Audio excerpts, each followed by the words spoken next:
Cuando usted quiera, podemos empezar. Ya, pues, partamos. Bueno, les comento que esta presentación la vamos a hacer con las profesoras investigadoras.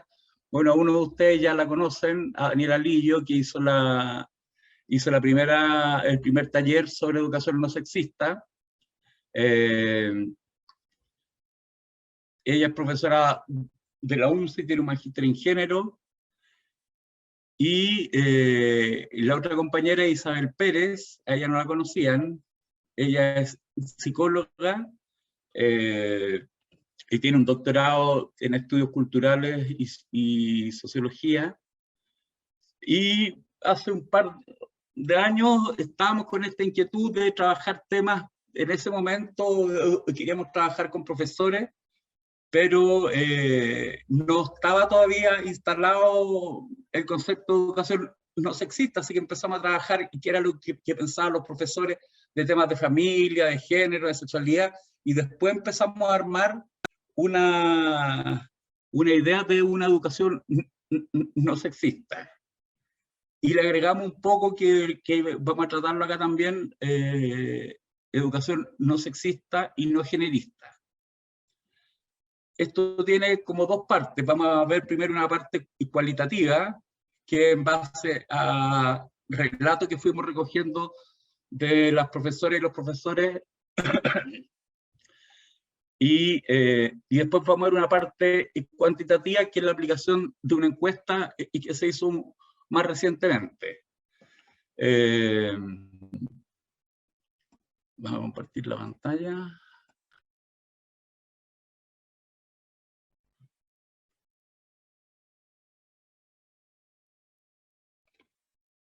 Ya, ahí. Este es más o menos el equipo. Faltan algunas personas que trabajaron más en lo cuantitativo, pero igual mencionarlo: Geraldine Gutiérrez y Humberto Arca. Y un poco, lo primero que vamos a presentar es, como decía, en lo cualitativo. Y después yo voy a presentar la parte cuantitativa, y que esto todavía, esta es la primera vez que lo presentamos. Así que si nos turbamos un poquitito, si nos enredamos un poquitito, lo disculparán, ya que es la primera vez. Así que vamos a darle. Y primero vamos a partir un poco del concepto de educación no sexista. Y a nuestro juicio, es cuando se habla de educación no sexista, que me parece bien, pero que igual hay una tensión entre lo biológico y el tema de las disidencias sexuales. ¿Y por qué? Porque si lo vemos en el concepto, el no sexismo apunta al sexo, y sexo sabemos que hay hombres y mujeres. Entonces el concepto no sexista apunta a esa diferencia, no incorpora la disidencia sexual.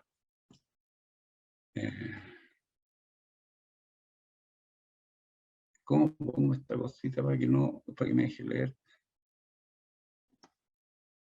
Bueno, acá hay un autor que es bastante conocido, Silva, que él dice justamente que la educación no sexista es aquella que mantiene los estereotipos y roles de género que se le asignan culturalmente a uno u otro sexo.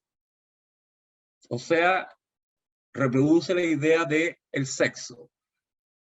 Pero hay otra definición que me gusta un poquito más, y que es de Nach, y que dice que la educación no sexista debiera eliminar la legitimidad y reproducción de la subordinación y desigualdad a través de la superación de los estereotipos y jerarquías de género, y apuntar a una sociedad más equitativa.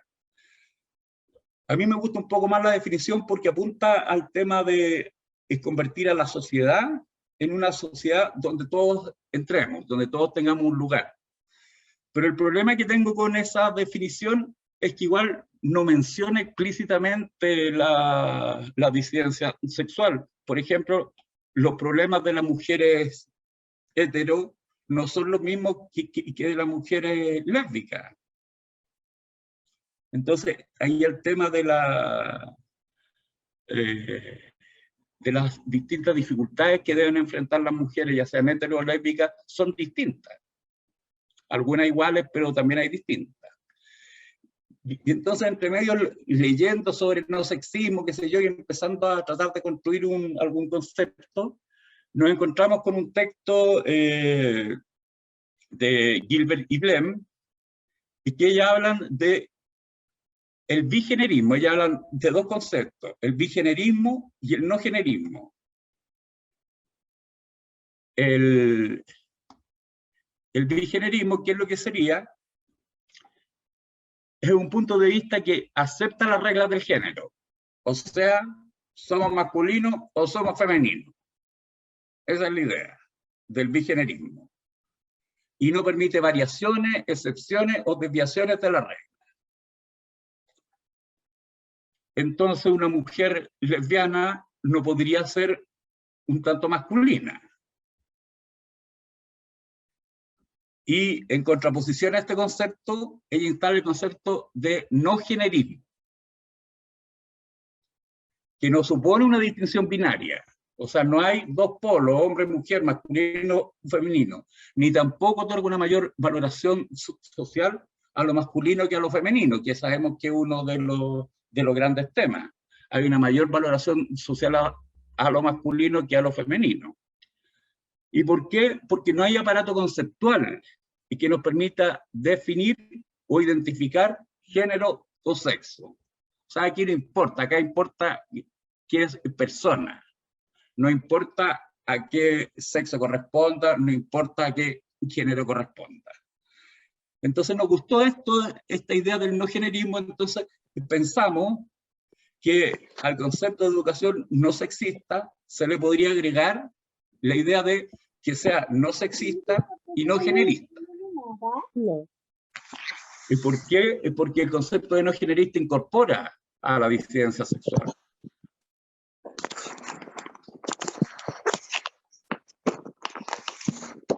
Entonces vamos a proponer un concepto de educación no sexista y no generista, que básicamente la vamos a medir en función de estos tres elementos: familia, género y sexualidad, y que van a ser los temas que vamos a trabajar un poco en la presentación.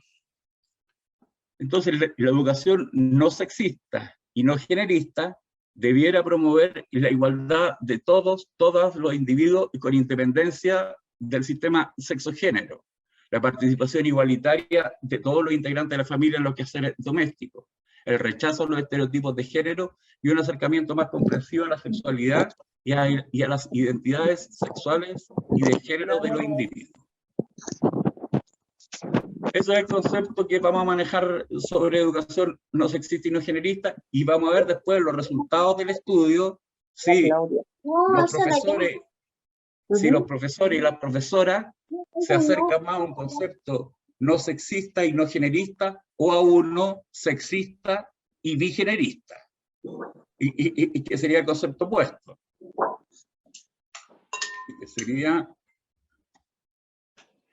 que la educación sexista y bigenerista es aquella que mantiene y reproduce las concepciones tradicionales de familia. O sea, que le enseñan a la niña, no, que la niña tiene que jugar con muñecas, la niña tiene que ser no sexuada, la niña es como de la casa, del hogar, el niño puede salir para afuera, estar con los amigos, pero la niña no se ve bien. Entonces, y que la idea de que la mujer no necesariamente deba salir a trabajar, un poco lo que está dentro de la discusión con el caballero Cast. Entonces, mantiene y reproduce las concepciones tradicionales de familia y de género que deben cumplir sus integrantes, que valora los mandatos heteronormativos del sistema sexo-género y busca instalar y difundir visiones restrictivas de la vivencia de la sexualidad de los jóvenes y de los grupos de la disidencia sexual. Entonces acá tenemos dos conceptos completamente opuestos en relación a los temas de sexo y género. Ahora vamos a ver los resultados de algunos estudios nosotros sacamos un artículo respecto de esto, pero el artículo no está publicado, así que no podemos difundirlo mucho, porque la revista donde uno publica te impide que tú difundas los resultados hasta que la investigación salga publicada. Y demora en salir publicada, o sea, más o menos un año en la demoración desde que uno manda el artículo hasta que deciden publicarlo. Así que esto es casi una primicia y que no podemos comentarla mucho más allá. Entonces, ¿y qué dicen los estudios, algunos de los primeros estudios que revisamos sobre sexismo? ¿Qué es lo que muestran en términos generales? Que los profesores y las profesoras, al menos hasta ese momento que recogimos los datos, eran sexistas. Y aquí vamos a ver algunos, con algunas citas, algunos estudios. Por ejemplo, de Joana Camacho, del 2007, ella encontró en su estudio y que los docentes creen que el aprendizaje científico, el rendimiento académico y las habilidades dependen del sexo al que se pertenece, ya que son características innatas del estudiantado. Después, otro estudio del Río Strasser y Susperregui. Ellos hablan de, nuevamente, la idea del sexismo. Ellos encontraron que en el estudio existe un estereotipo generalizado entre los adultos, ya sean madres, padres y educadoras, y que asocia la matemática y con el género masculino. ¿Por qué? Porque está la idea de que las matemáticas requieren cierto tipo de habilidades que las mujeres no tienen. Ellas como que se dediquen a otras cosas. Y estos son estudios realizados en Chile. Y no hace mucho, 2016, 2017. Otro de Toro Moya y Pulete, que incorporan el tema de la diversidad sexual y muestra baja preparación. Incluso los y las docentes que participaron de este estudio indican no sentirse preparados para abordar las situaciones y que derivan de la presencia en sus centros educativos y aulas de estudiantes LGBTI, lesbianas, gay, trans, bisexuales e intersexuales. Después este otro.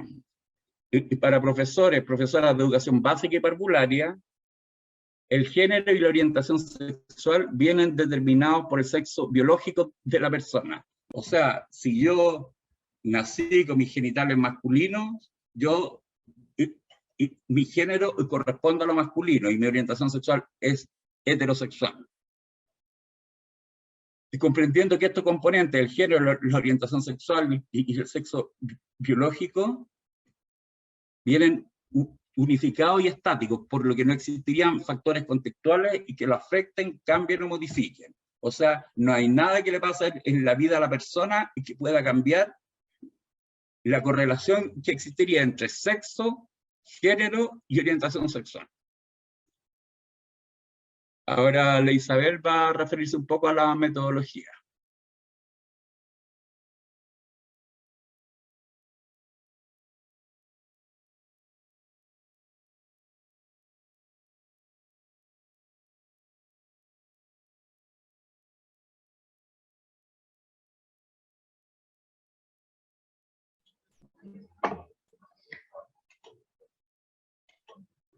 Ya. En cuanto a la pregunta de investigación de nuestro estudio, para poder, ¿cuál fue el foco que tuvimos para hacer la investigación y hacer las preguntas a los profesores y profesoras? Fue cuáles son las representaciones que el profesorado tiene en torno tanto a la sexualidad, al sexismo y a cómo operan las relaciones de género en la escuela. Ya esa es como nuestra pregunta guía.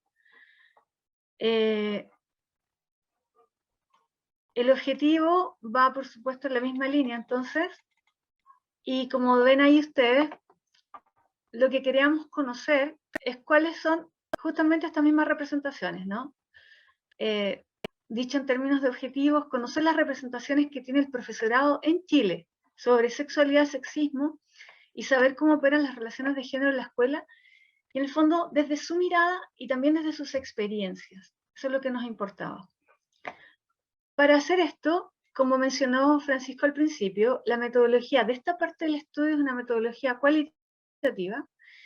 ¿Y por qué era importante realizarlo desde la metodología cualitativa? Porque este tipo de metodología permite conocer desde la propia voz de las personas, de los entrevistados, qué es lo que piensan sobre un tema en particular y profundizar en sus miradas y experiencias. La muestra, como dice ahí, fue de 46 profesores, 35 mujeres y 11 hombres. ¿Ya? Y la técnica en particular, dentro de la metodología cualitativa, utilizada fue el focus group. El focus group lo que nos permite es el diálogo fluido entre las personas. ¿Ya?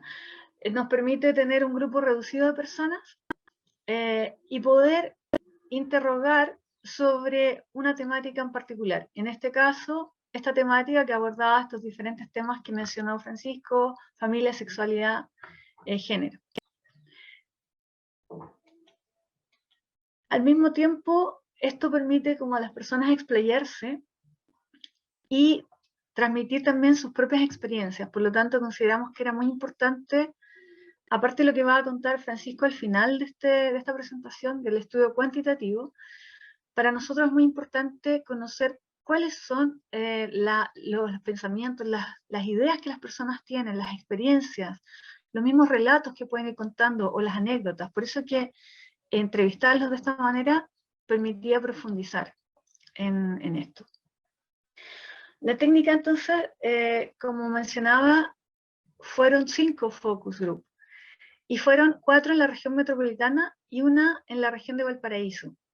Y aquí en este punto, el acceso a la muestra fue muy importante, porque por estar aliados colaborativamente con el Colegio de Profesores, recibimos la ayuda, que las invitaciones se fueron haciendo a través del Colegio de Profesores, y esto facilitó muchísimo los encuentros.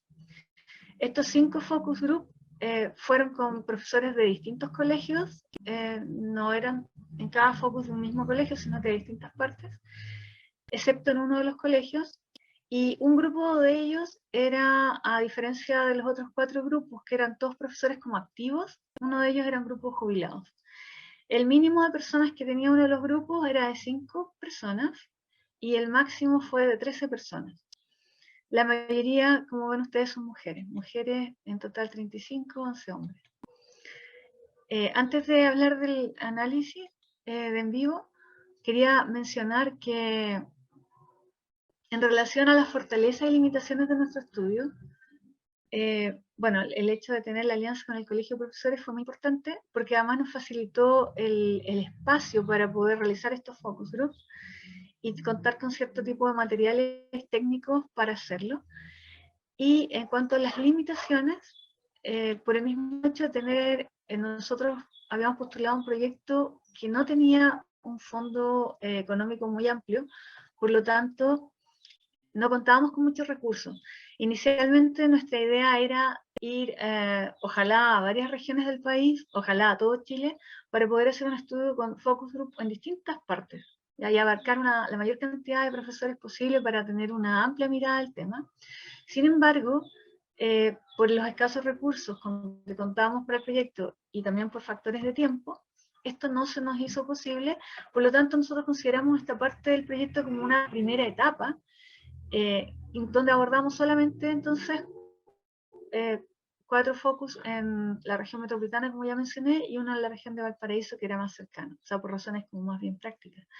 De hecho, tuvimos pensado coordinar e ir al sur de Chile a hacer algunos focus, pero no nos fue posible, así que esperamos contar con esa posibilidad más adelante. En cuanto a la técnica de análisis, como ven ustedes ahí, usamos un programa computacional que se llama En Vivo 11, que lo que permite es ir identificando temas emergentes de los distintos diálogos y poder establecer análisis de los temas de manera simple al interior de cada focus, o al ir comparando la información con los distintos otros focus groups que van apareciendo. O sea, la gracia de esto es que permite manejar una gran cantidad de información y analizarla cruzada entre los distintos focus, por lo tanto se hace bastante amplia el análisis. Como dice ahí, se procedió primero al análisis, a la realización de un análisis de cada focus group que consistió en la categorización de las conversaciones por temas, lo que implicó la generación de una serie de nodos que emergieron de los temas que guiaron las discusiones. Y estas categorías fueron las que ustedes pueden leer ahí. El concepto de familia fue importante, los tipos de familia, género, el tema de disidencias sexuales, educación sexual, educación no sexista, demandas feministas y orientaciones normativas de sexualidad. Todos estos temas que en el fondo guiaban nuestra pauta de entrevista en cada focus. Guiaron también el análisis, pero al mismo tiempo, nodos se llama como las categorías que permite este programa computacional, fueron emergiendo nodos más específicos que se fueron construyendo a partir de estas categorías que menciono más arriba. De modo de también incluir, porque nosotros hacemos estas conversaciones, vamos con nuestra idea, pero también fueron surgiendo obviamente temas emergentes en la misma conversación. Y eso también quedó registrado y en la medida que respondía a nuestra pregunta de investigación, era importante como que nos sirviera para el análisis. Eso en relación a la metodología. En relación a los resultados propiamente tal, encontramos hallazgos que son muy interesantes. Como mencionaba, hay un primer punto, plantea que la escuela presenta sesgos de género, como acaba de mencionar Francisco, tal como lo plantea la literatura. Todavía podemos ver que existen sesgos de género que se manifiestan en las escuelas. Sin embargo, y esos ejemplos los vamos a ir viendo ahora mismo, pero sin embargo una cosa que es interesante de lo que fuimos encontrando es que varios de los profesores y profesoras entrevistadas no solo identifican estas prácticas que todavía existen, sino que donde en el fondo se reproducen estos sesgos de género, pero también mostraron su interés en que ello cambiara. De alguna manera, algunos de ellos tal vez miraban la situación de una manera como más objetiva y crítica, y en ese sentido tal vez se desmarcaban un poco de este como sesgo más discriminatorio o más sexista, pero vamos a ver cómo van emergiendo entonces voces a partir de eso que cuestionan estos actos, que cuestionan ciertas situaciones. Los relatos entonces nos permiten ver desde la mirada de ellos, más allá de si ellos también cometen esos actos discriminatorios o de sesgo de género, ellos están siendo críticos en muchos de los casos que vamos a mostrar con respecto a lo que van recordando de su experiencia. Entonces, por ejemplo, una de las cosas interesantes que nos aparece es que se dan cuenta, ya en el grupo de las parvularias, por ejemplo, cómo en la escuela se celebra solamente a hombres históricamente. Se celebra el combate naval de Iquique, se celebra a los héroes, pero al resaltar los actos masculinos, los actos que han realizado hombres a lo largo de la historia, se deja de lado o no se considera o se invisibiliza el rol de la mujer en la historia, por ejemplo. Y eso es algo que consideraban importante. Y en ese sentido lo vemos como un cambio. Otro ejemplo interesante que nos aparece es que un profesor que había estudiado en un colegio en Valparaíso, que tenían un himno en un colegio que era solo de hombres, ¿no?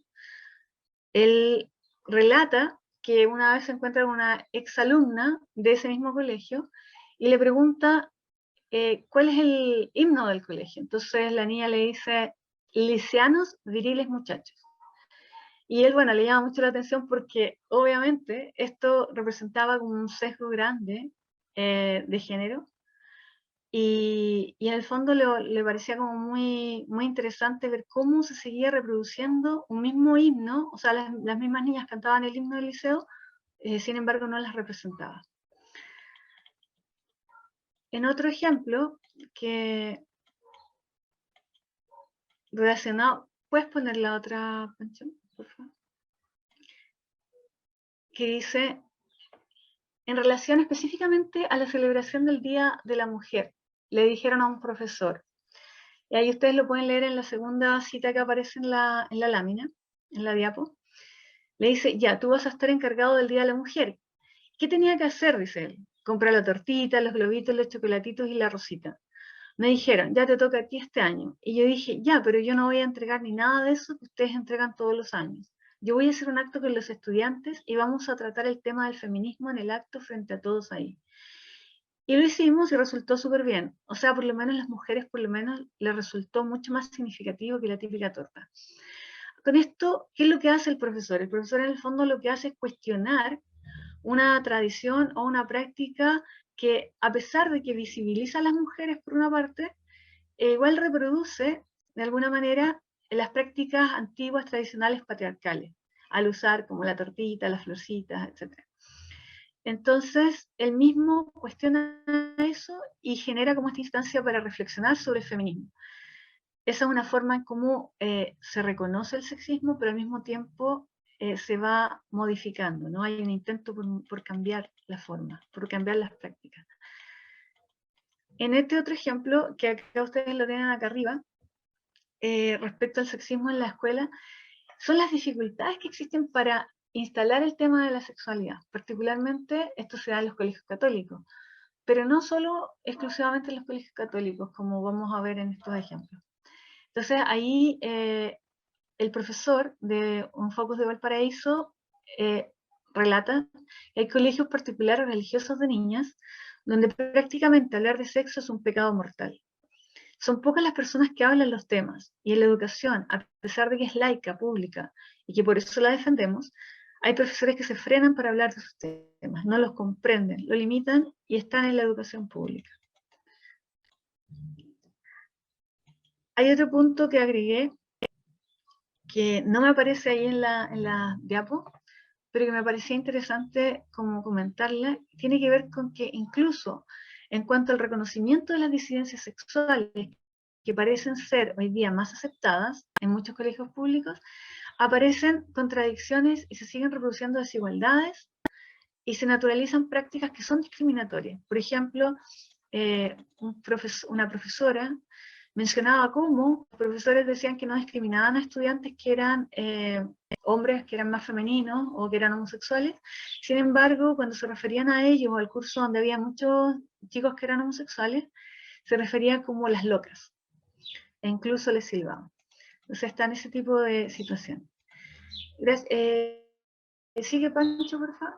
Ahí en el otro de los hallazgos que encontramos son las tensiones que se dan entre el profesorado, por esto mismo que venimos mencionando, ¿ya? Estas diferencias entre lo que van viendo los estudiantes como algo natural y los profesores como algo que a lo mejor les cuesta un poco como entender este cambio de que esto del antes no vivían la sexualidad de esa manera, ¿no? O no se nos enseñaba a pensar de esa manera, entonces también es una cuestión generacional. Entonces, que los cambios en las actitudes y percepciones, en las relaciones de género, por parte de los alumnos, van dando ciertas tensiones y ciertas confusiones en los profesores, ¿ya? Hay una brecha generacional que es importante, ciertas dinámicas que producen este tipo de confusión y tensiones. Cuando los estudiantes, por ejemplo, cuestionan el binarismo de género,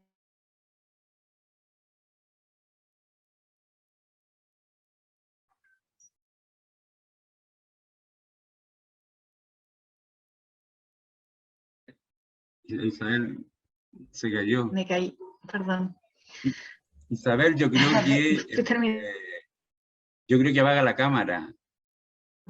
Es porque se escucha de repente medio entrecortado. Entonces, frente a esta nueva actitud de los estudiantes de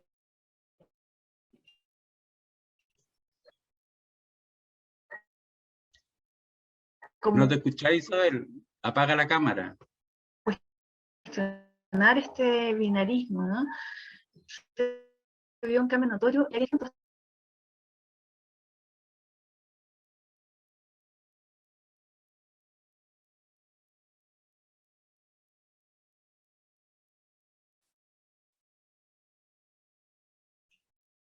¿Está algún problema, Isabel?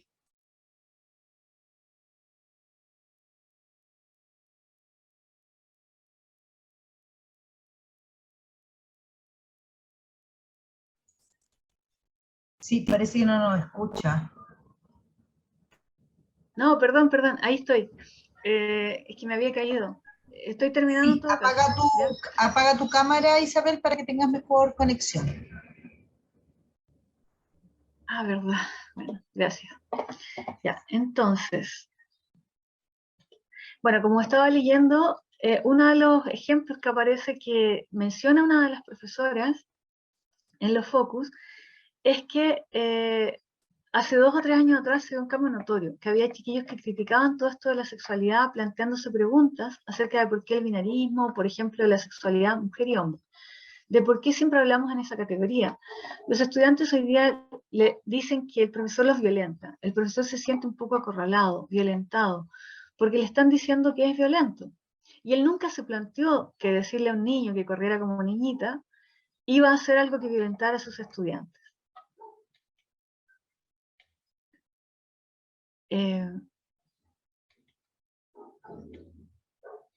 Y en relación a estas mismas tensiones, bueno, hay otros ejemplos, pero voy a ir más rápido mejor, es que también esto puede provocar temor en algunos profesores o profesoras, porque estos cuestionamientos que van produciéndose a partir de los mismos estudiantes pueden generar consecuencias cuando son cuestionados sus comportamientos.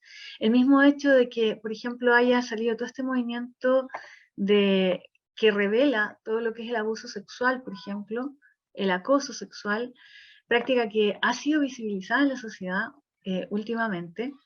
Entonces también cuestiona los límites de lo que los profesores o profesoras pueden hacer en la relación con sus estudiantes. Y entonces uno de los profesores lo que planteaba es que dice, yo a las niñas en este instante, ni a los varones les ayudo a hacer un ejercicio. Porque hoy día está ahí en las redes sociales, dice, que el profesor está manoseando, que el profesor está tocando, o sea, estamos en esa situación. Yo soy bien franco, tengo 34 años de profe. A los 5 años ayudaba, a los 10 años ayudaba, a los 15 empecé a pensarla y ayudaba. Y obviamente después la sociedad te ha hecho cambiar. Bueno, como ven, son una serie de ejemplos que son bien fuertes y que son interesantes de ir revisando. Ahora viene Daniela con otros de los resultados que fuimos encontrando en el estudio. Gracias, Isabel. Bueno, relacionado con el último punto de Isabel, al fin y al cabo los y las profesoras del estudio señalan que estas tensiones que se generan con los y las estudiantes tienen como una génesis en que ellos se sienten poco preparados para estas temáticas. Dicen que tienen poca formación y eso se lo atribuyen principalmente a su formación inicial profesional. Entonces uno dice, yo me acuerdo haber tenido un curso de psicología del adolescente donde se trataba el tema de la sexualidad, hasta ahí nomás. Pero el tema del género, eso sí que no existe en las mallas curriculares. O sea, ellos notan esa falta de contenido y entonces frente a esta tensión que sienten del estudiantado, se sienten poco preparados y preparadas. Como reacción, en alguna parte de los y las profesoras, existe entonces un motivo de autoformación, sienten la necesidad de hacerlo. Esta formación puede ser como autoformación, como decía recién, pero también participando de instancias formativas como las que dan instituciones formales como el CPIP, como lo dan el gremio ahora como el Colegio de Profesores y Profesoras, o sea, buscar también, pero por voluntad propia, instancias que les permitan completar este conocimiento que sienten que les falta para enfrentar estas situaciones. Y eso es bien interesante, sobre todo en el caso de la formación, porque lo hacen por un sentido de deber ético. Hay una docente incluso que señala que para ella es el deber moral y ético de un profesor o profesora de hacerse cargo de esta falta de información. O sea que uno no puede quedarse en la inercia de decir, bueno, como no me lo pasaron, ya fue, ya no, y de responsabilizarse o disociar esta exigencia social de estas temáticas. Entonces lo toman como, se abanderan por ello y dice, es mi labor como docente formarme aquí. Y ese es el incentivo de la autoformación o de buscar voluntariamente este otro tipo de instancias más formales. Entonces, ¿qué pasa ahora que hay, o sea, cuando se plantea que hay un grupo que se está autoformando o formando versus un grupo que se mantiene con alejado de estas temáticas? Se genera una tensión ya no solo con los y las estudiantes, sino entre los y las mismas docentes. Entonces aquí, por ejemplo, hay una anécdota que señala una entrevistada, una persona del Focus. Cuando uno dice sexualidad en la sala de profes, o que vamos a tener una capacitación de sexualidad, lo primero que van a decir, uy, vamos a tener sexo, y tiran la talla. Los coleguitas jóvenes igual. Entonces, es como que está esa cuestión de la chacota. A mí, por ejemplo, me cargan las bromas, me cargan. Para mí las bromas no existen porque siempre son sexistas.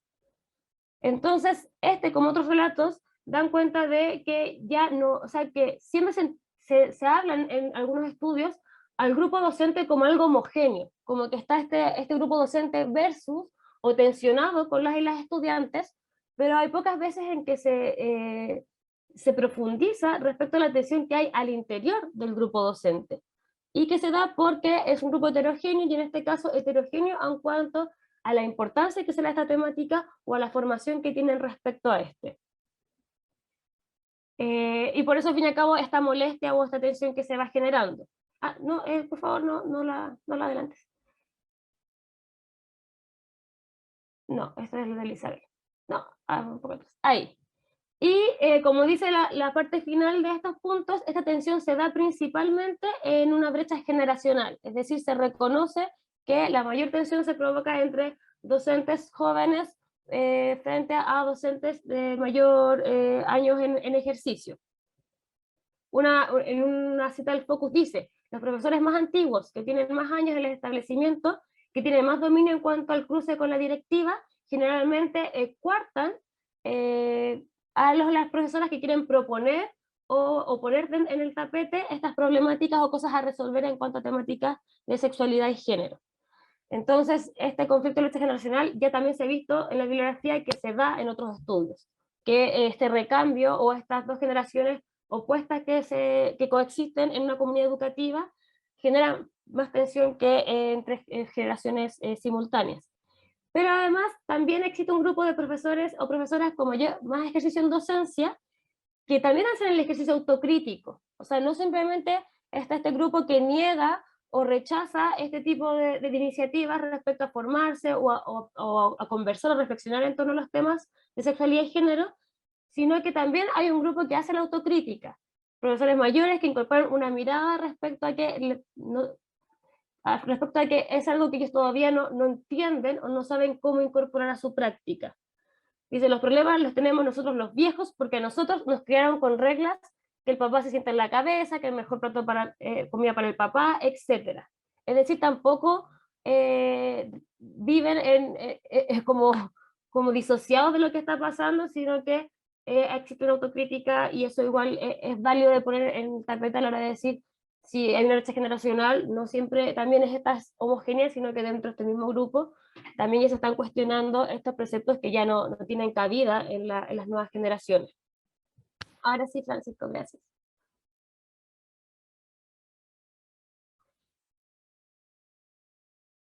Y bueno, y este último punto, que también es bueno ponerlo al final porque es como el esperanzador, considero yo, es que también se visualizaron en el Focus un camino hacia prácticas no sexistas de parte del profesorado. Hay cambios principalmente en la práctica individual, no se evidenció nada que fuese a nivel más de comunidad, como que vincule diversos cursos o directivas, pero sí ejercicios principalmente propios de cada profesor o profesora que intenta como incorporar a su práctica cotidiana. Por ejemplo, está un profesor que señala que yo no soy muy futbolero, pero por compartir jugamos fútbol mixto. Entonces invitamos alumnos, invitamos alumnas que jueguen con nosotros, mixto, o sea, juegan profesoras y profesores, a la pelota con alumnos y alumnas. O sea, y eso ellos ven y dicen, oh, profe, ¿juega mixto? Sí, jugamos mixto. Y ellos también tratan de hacerlo, de tomar eso como un referente. Entonces, esto es bien interesante porque significa que primero que no hay reglas tipo hay que hacer, sino que desde la misma práctica cotidiana, tal vez ya siempre se jugaba fútbol, era algo muy, muy común en el colegio, pero hacer estas pequeñas modificaciones genera un efecto que puede decir, ok, entonces los y las estudiantes lo ven y lo incorporan también a sus prácticas. Entonces, esta tensión que aparecía en los puntos que señalaba Isabel anteriormente entre profesorado y estudiantes, pueden, por ejemplo, empezar a conciliarse con este tipo de instancias que a veces incluso son más fuera de la sala de clases más académicos, sino que en cosas más cotidianas. Bueno, y estas prácticas hacia prácticas no sexistas, también se da cuenta de que es la sociedad la que las insta al cambio. O sea, lo mismo este deber moral que he mencionado una docente antes, de autoformarse, es porque hay una sociedad que está exigiendo este cambio y que va a ser cada vez más difícil resistirse a ello. Entonces, está este camino de la autoformación o de seguir con estas tensiones. Y aquí, al fin y al cabo, lo que se apuesta muchos de las personas, de los participantes de los focus, es que hay que subirse al carro de este cambio. Dice, el tema de la sexualidad, el tema del género, tenemos que ponerlo en el tapete. Si vemos que tenemos estudiantes que son trans, estudiantes que son bisexuales, estudiantes que son homosexuales, hay que ponerlo en el tapete. Pero somos nosotros, como profesores, los que tenemos que hacerlo, porque nadie más lo va a venir a poner. No vamos a tener la capacidad. No va a venir una vara mágica de afuera que nos va a estar el tema. O sea, hay otro docente aquí que también habla desde este deber moral, de este deber moral de decir, si no somos nosotros, ¿quién va a hacer? No está haciendo nadie, y por ende tenemos que movilizarnos. Y respecto al último punto, se nota en estos grupos focales que hay una variedad entre esta toma de conciencia versus un cambio reactivo. Es decir, hay profesores y profesoras que señalan que vienen con este pensamiento, con reflexionando respecto a ello desde hace varios años y por eso se han autoformado, como hemos mencionado, pero hay otros que son más reactivos, entonces todavía están en este primer paso de una incomodidad, de que no saben, y ahí se da también mucho el discurso de hay cosas machistas, pero de mí hacia afuera, y todavía cuesta un poco el paso de decir, ok, tal vez yo también tengo esas prácticas. Incluso había algunos docentes que decían, es que los profesores hacen esto, pero uno nunca sabe si tal vez hay también propias prácticas que no se están visualizando, porque es fácil verlo como un externo, pero también siempre tiene que ser la invitación a la automirada y por eso la formación, autoformación es muy útil para ello. Dale nomás. Entonces, como primeras conclusiones que podemos dar del estudio, es que los y las docentes dan cuenta de tener un manejo del concepto de educación no sexista y de comprender cuáles son algunos factores que la promueven o cuestionan.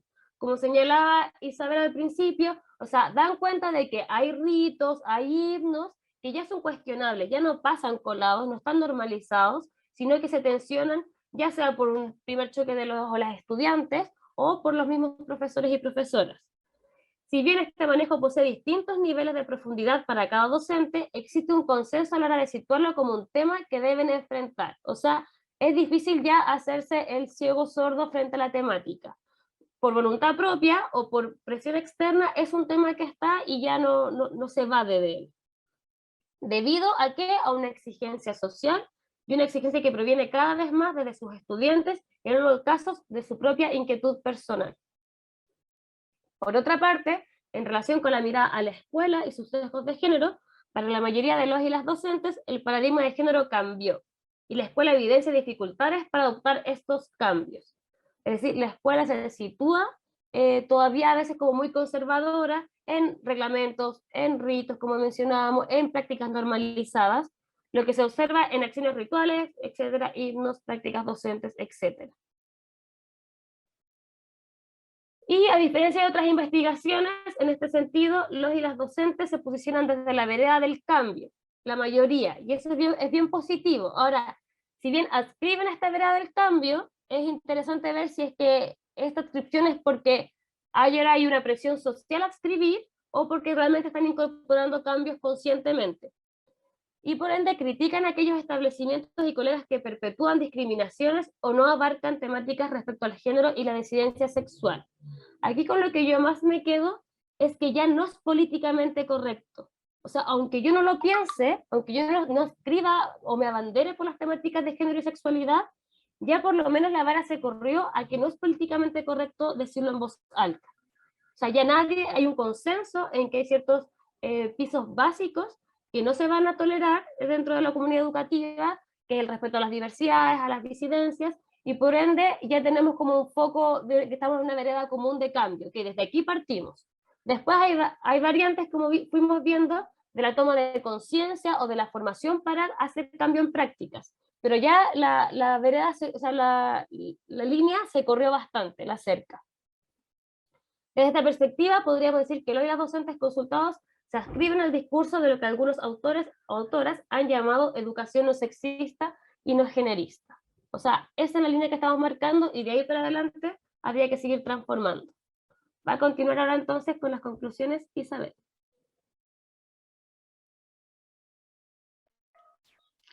Sí, Dani, te quería pedir que si me caigo de nuevo, porque está mi conexión muy inestable, tú por favor sigas, ¿ya? Bueno, es un poquitito, ¿no?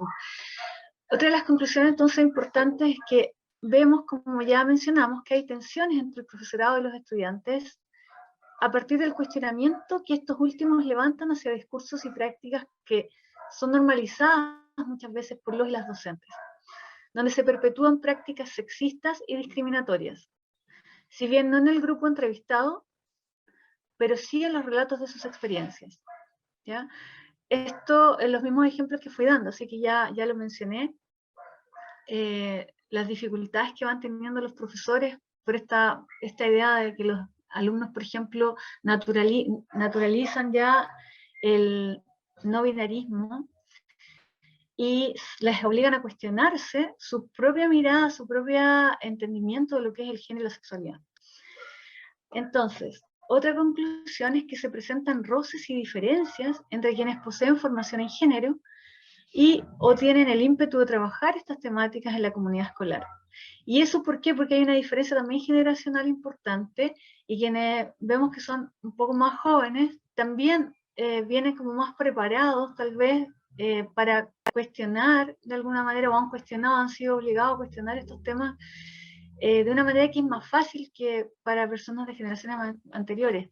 Esto un poco lo digo, lo enfatizo también por la diferencia que se da en nuestro estudio con el grupo de los jubilados versus la gente de los otros grupos, que son personas que son activas en la docencia y que en general tienen entre 20 y tantos y, bueno, menos de 60 años. Y aquellos que se oponen o aminoran a través de burlas, por ejemplo, ¿ya? Esto se grafica principalmente entonces entre docentes, bueno, ya lo dije, entre docentes jóvenes y mayor edad, donde estos últimos identifican que ellos mismos vienen de una formación más conservadora, o sea, ellos mismos se reconocen más conservadores y tradicionales, dificultándoles sustraerse de discriminaciones y estereotipos ya normalizados. Los docentes y las docentes reconocen, por otra parte, tener escasa formación en sexualidad, lo cual se identifica desde la formación inicial docente.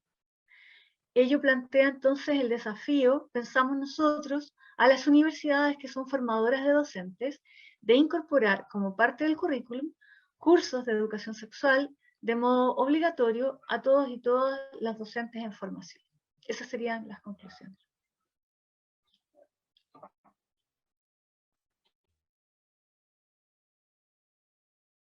Gracias, Isabel. Ahora vamos a pasar a la parte cuantitativa. Voy a verla más o menos rápido para dejar un espacio para conversar al final. Yo no sé si alguien acá ubica esta encuesta, que la aplicamos online a través de la página del Colegio Profe. Eran 68 preguntas, 9 preguntas sociodemográficas como edad, sexo, qué sé yo, y identificación con tendencia política y si practica algún credo religioso. Como son muchas preguntas, yo solamente les voy a mostrar un ejemplo de cada una de las preguntas que se hicieron, porque son 68. Evidentemente estaríamos hasta mañana viendo las 18. Entonces las dividimos por tema. Por ejemplo, en familia, esta era la típica encuesta que técnicamente se le llama encuesta Likert. ¿En qué consiste la encuesta Likert? Que te ponen una afirmación y tú tienes que expresar si estás totalmente de acuerdo con la afirmación o totalmente en desacuerdo con la afirmación. Entonces, en familia, una de las preguntas era, los textos de estudio deberían representar distintos tipos de familias, incluidas las homoparentales. Ahí las personas expresaban su acuerdo o su desacuerdo. En género, que eran 11 preguntas, ningún proyecto educativo debería tener contenidos contrarios a la igualdad de género. Después, en disidencia sexual, el tener estudiantes transgénero en la sala pudiera afectar negativamente la sexualidad del resto del curso. Uno pone afirmaciones en sentido positivo y en sentido negativo para que no todas estén en un solo sentido. Por ejemplo, los homosexuales son malos, los homosexuales son feos, los homosexuales son horrorosos, los homosexuales son degenerados. Porque la persona se da cuenta más o menos que le están preguntando y al final ni siquiera lee la pregunta. Porque ya se da cuenta que en base a su opinión va a estar o de acuerdo o en desacuerdo con todas las preguntas. Entonces, por eso hay preguntas en sentido positivo y en sentido negativo. Después, en sexismo, una de las preguntas era, ¿un profesor machista reproducirá ideas machistas en sus prácticas pedagógicas? En educación sexual, la educación sexual debería ser obligatoria en todos los niveles. Y finalmente, en sexualidad, está bien tener relaciones sexuales y con alguien que se viene recién conociendo. Esos son los grandes temas sobre los cuales se preguntó. Veamos los resultados ahora. Bueno, se hizo con una muestra bastante grande, 1.777 profesores respondieron a la encuesta. Lo que yo he visto en los estudios que se han hecho en Chile, esta es la encuesta más grande, realizada en profesores, en este tema. Y se hizo entre junio y julio del 2020 y tuvo un nivel de confianza, ya que estamos en la onda de la encuesta, con un 95% de confianza y un error muestral de 2,3. O sea, eso significa que estuvo bien. Resultados. La edad, un 38% no salió en el tramo más joven, entre 20 y 39 años, un 34,7% entre 40 y 55, y un 27,2% entre 56 y 77 años. En términos del sexo, la mayor parte es sexo femenino, casi un 70%, y del masculino casi un 30%, y incorporamos el tema de la disidencia sexual y efectivamente un porcentaje menor, pero hubo personas que marcó que pertenecía a la disidencia sexual. Cosa que ustedes saben, decirlo entre profes es medio complicado a veces. Resultado. Hay un alto desacuerdo con las afirmaciones conservadoras, como por ejemplo, las familias funcionaban mejor y cuando la madre se quedaba en casa a cargo de los hijos. Alto acuerdo con afirmaciones progresistas, como por ejemplo, las familias de hoy son más democráticas y que las de antes en términos de cómo se toman las decisiones. Y cuando hablamos de alto desacuerdo o alto acuerdo, estamos hablando de porcentajes superiores al 70%. O sea, una muestra bastante grande en términos de las opiniones. Después, en disidencia sexual, vemos lo mismo, que hay desacuerdo con las afirmaciones conservadoras y acuerdo con las afirmaciones más liberales. Y por ejemplo, alto desacuerdo con tener estudiantes transgénero en la sala de clase que pudiera afectar negativamente la sexualidad del resto del curso. La gente opinó que no estaba de acuerdo con eso. Pero hay un tema que cuando se le pregunta por un profesor, y ahí vemos que el porcentaje de acuerdos baja bastante. Porque, por ejemplo, un 50% estuvo de acuerdo con que un profesor transgénero sería un aporte para la formación integral de los y las estudiantes. O sea, hay una diferencia superior al 20% en el caso de que se trate de estudiantes transgénero a si se tratara de un profesor transgénero. Ahí la gente ya no está tan de acuerdo.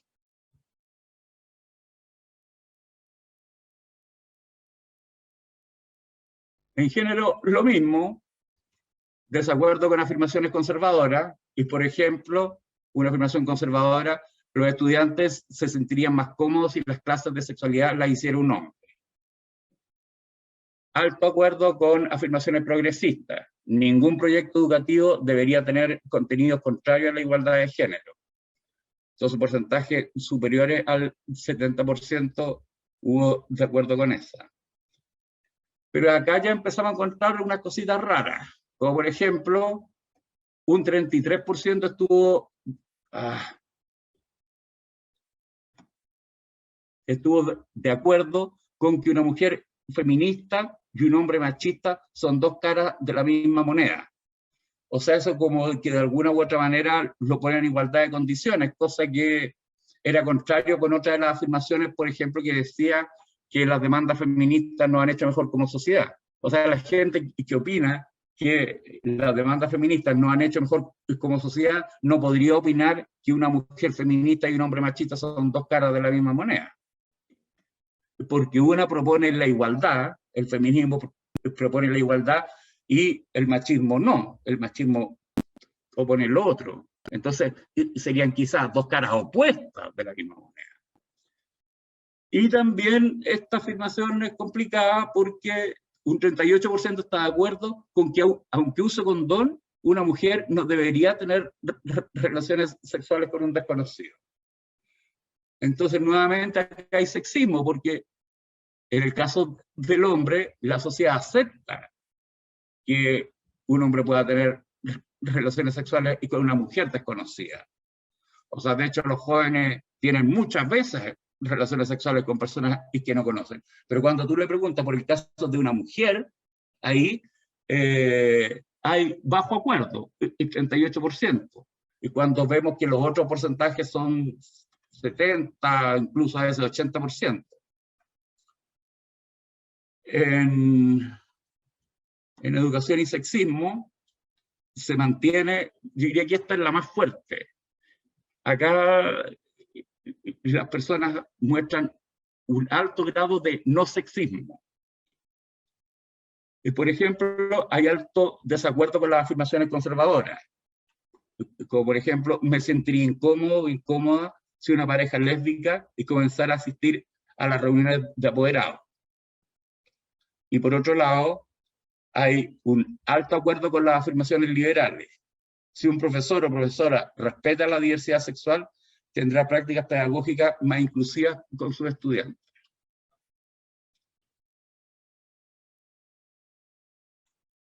En educación sexual, ¿qué pasa acá? Las respuestas favorables se concentran en la obligatoriedad, en términos de que los profesores y profesoras están convencidos de que la educación sexual debiese ser obligatoria, en que los apoderados no debieran intervenir en la enseñanza del condón, porque como hemos hablado en las otras reuniones, el tema del condón es un tema que puede salvarle la vida a un joven. Entonces, desde cierto punto de vista, que los apoderados encuentren que no, que si le enseñamos en el colegio a hablar del condón, eso como que lo va a instar a tener relaciones sexuales. Esa es una de las grandes falacias, porque en el fondo, ¿qué es lo que muestran los estudios? Los estudios muestran que cuando hay educación sexual obligatoria, como en, pongamos los países como Suecia, Holanda, ¿y qué es lo que pasa? La gente cree que los estudiantes van a ponerse a tener sexo como locos, y no es así, al contrario. Cuando hay educación sexual, los estudios, ¿y qué es lo que muestran? Que la edad de iniciación sexual disminuye.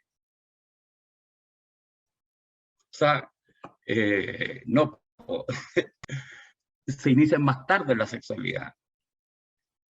No es que vayan a tener sexo al tiro. Entonces, este es uno de los argumentos que uno puede usar, por ejemplo, contra la idea de que la educación sexual necesariamente va a instar a los jóvenes a tener sexo. Eso no es así, es al revés.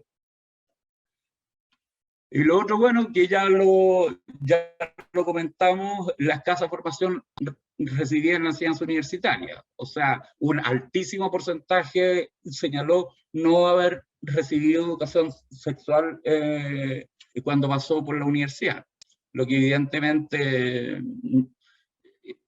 deja bastante que desear en términos de la formación que reciben los profesores y las profesoras. Y también importantes desacuerdos, esta era la frase: las universidades forman adecuadamente a los estudiantes de pedagogía para hacer clases de educación sexual. Acá, alto desacuerdo. Las universidades no forman adecuadamente a los estudiantes de pedagogía para hacer clases de educación sexual. Y al mismo tiempo, alto acuerdo por no haber tenido en la educación superior cursos específicos sobre sexualidad o educación sexual. Entonces, vamos encontrando que los resultados que encontramos en la parte cuantitativa, esta parte de la aplicación de la encuesta, con la parte cualitativa, hay bastante coincidencia. Y vamos a ver que hay más coincidencia aún cuando vayamos viendo las otras láminas. Pero en general hay una crítica a no haber tenido educación sexual.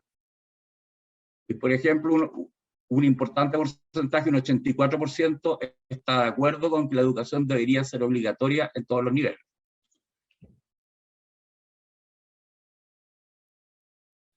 En sexualidad. Bueno, este es el último de los temas que se abordan, y en general, como yo les comentaba, en todos los otros, familia, género, diversidad, sexismo, en general, los profesores son bastante desprejuiciados. O sea, son abiertos de mente, están de acuerdo que haya diversidad de familia, incorporan la familia homo-lepoparental dentro de lo que debería ser, en género también, o sea, no hay mayor problema, en sexismo menos. Sin embargo, cuando uno pregunta por sexualidad, ya ahí hay una distribución más homogénea. No es que los profesores, hay un 70% que está de acuerdo, un 70%, 80% que están en desacuerdo. Acá no encontramos eso. Acá encontramos que en casi todas las preguntas de sexualidad había una distribución más o menos homogénea entre quienes están de acuerdo con la afirmación que se presentaba, como quienes no están de acuerdo con la afirmación. Entonces, este es un tema distinto. Por lo tanto, ¿qué es lo que encontramos? Es que hay una interpretación, coexiste una interpretación más liberal, más abierta de mente, y con una más conservadora. Y por ejemplo, nuevamente la pregunta esta: ¿no está bien tener relaciones sexuales con alguien que se viene recién conociendo? El 3/3 estuvo de acuerdo, un tercio estuvo de acuerdo, un tercio no estuvo ni de acuerdo ni en desacuerdo, y un tercio estuvo en desacuerdo. Entonces ya no estaba que, así como en los casos anteriores, que el 70% estaba de acuerdo o el 80% estaba en desacuerdo, sino que se distribuyeron de manera más o menos homogénea.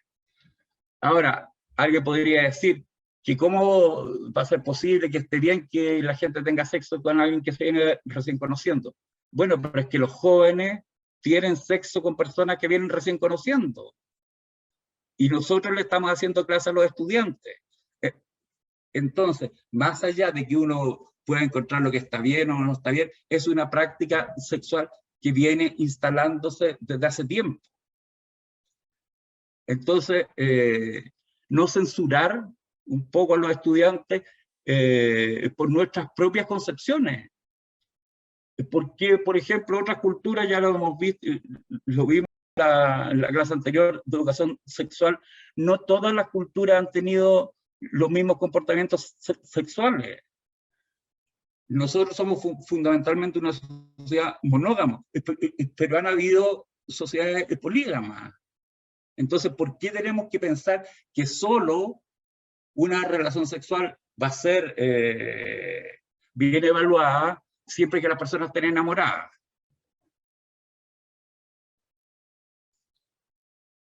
Por ejemplo, 80% estuvo de acuerdo con que una sexualidad plena debe ir necesariamente acompañada de afectividad. Habría que ver si eso es así o no. ¿Por qué? Porque no necesariamente una sexualidad plena va a ir acompañada de afectividad. De hecho, muchos han hablado de que los hombres tienen cierto tipo de sexo con la señora y otro tipo de sexo con las amantes. ¿Y por qué? Porque con la señora encuentra que ella es señora, ¿no? ¿Cómo voy a hacer esto con la señora? Pero con esta otra sí lo puedo hacer. Entonces, hay ahí un quiebre. Tú puedes, bueno, desde nuestro punto de vista, tú puedes tener sexo de todo tipo, o con tu esposa, o con tu esposo, o con un amante. Entonces, no necesariamente la sexualidad va acompañada de afectividad, al menos así ocurre, independientemente de lo que uno crea. Si uno cree que no, que la sexualidad debe estar acompañada de afectividad, bueno, pero no es lo que ocurre. Y nosotros estamos trabajando con jóvenes, y ellos lo más probable es que muchas veces tengan sexualidad sin afectividad. Y si nosotros le ponemos cortapisa a eso, los jóvenes no nos van a conversar de esto. Y la idea es que conversen un poco de esto. Un 50% estuvo de acuerdo con que el sexo anal es contrario a la naturaleza del cuerpo. Cuando el sexo anal es una práctica sexual, así como el sexo vaginal. Entonces, plantear que el sexo anal es contrario a la naturaleza del cuerpo es censurar un tipo de práctica sexual, que es una de las que los jóvenes progresivamente, como muestran los estudios y que vimos en las clases anteriores, lo están practicando cada vez más, llegando al 36%. Un 42% cree razonable que los jóvenes comiencen su vida sexual entre los 15 y 16 años. Solamente un 42%. Ustedes han conversado en las reuniones anteriores que la iniciación sexual se da antes, incluso. Entonces yo creo que hay que abrirse un poco como trabajamos con jóvenes, hay que abrirse un poco al tipo de sexualidad y que ellos viven. Bueno, acá vamos a ver los resultados en términos de cada una de las categorías que estamos viendo, pero en relación al índice de favorabilidad. Hicimos acá nosotros una cosa metodológica con programas computacionales para ver en qué ámbito son los que están más de acuerdo y los que no están tan de acuerdo. El que está más de acuerdo es en sexismo, que obtuvo un 81% de respuesta favorable cuando nosotros preguntábamos temas vinculados con sexismo. En familia llegamos al 73% de favorabilidad, y considerando todas las preguntas. En disidencia sexual llegamos a un 68%. En género bajamos a 66%. En educación sexual bajamos a 51%. Y en sexualidad bajamos a 21%.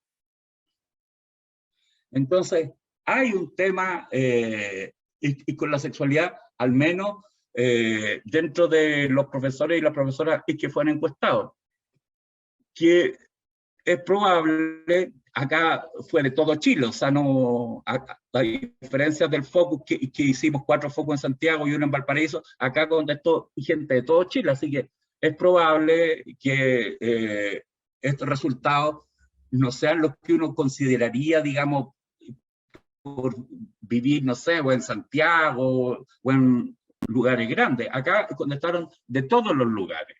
Así que es posible que haya un grupo de profesores que tenga todavía una visión un tanto conservadora de la sexualidad. Y probablemente porque no han recibido formación en materias de sexualidad. Entonces, nuevamente vemos el tema de que para los profesores y las profesoras sería bueno haber recibido formación en materia de sexualidad. Y quienes como ustedes, que están acá capacitándose en temas de sexualidad y de género, bueno, y que no sea necesario que todos los profesores, además de haber estudiado en el que se titularon, tienen que hacer otra cosa, tienen que capacitarse en sexualidad. La enseñanza de la sexualidad debiese estar dada por la formación inicial docente. Y ahora, para terminar, vamos a ver un cuadro de que caracteriza a quienes son los que están de acuerdo y quiénes son los que están en desacuerdo con y cada uno de los temas que estuvimos viendo, de acuerdo a las variables sociodemográficas. Y por ejemplo, el perfil de los no sexistas son los grupos más jóvenes, a diferencia de los grupos de mayor edad que aparecen efectivamente como más sexistas que los grupos más jóvenes, lo que se condice un poco con los resultados que se mostraban en el análisis cualitativo, y que había un conflicto entre los más jóvenes con los profesores de mayor edad, en los temas que estamos viendo. Después, perfiles no sexistas, mujeres y disidencias sexuales. En cambio, los perfiles más sexistas son fundamentalmente los hombres. Después, en tendencia política, el perfil no sexista es quienes se identifican con alguna tendencia política, no sexista. En cambio, el perfil de los sexistas son los que no se identifican con ninguna tendencia política. Ahora vamos a ver cuál. Bueno, el perfil no sexista corresponde a las personas que se identifican con la izquierda política. En cambio, el perfil sexista corresponde a aquellas personas que se identifican con la derecha. Después, el perfil no sexista son personas que señalaron no profesar ningún credo religioso. Mientras que el perfil sexista son profesores que profesan un credo religioso. Después, cuando tú le preguntas cuál credo religioso es el que profesan, vemos que el perfil no sexista se encuentra entre los católicos y católicas y personas que declararon otras religiones más allá de las que nosotros les presentamos en la alternativa. En cambio, los perfiles sexistas y corresponde a los profesores que declaran religión evangélica.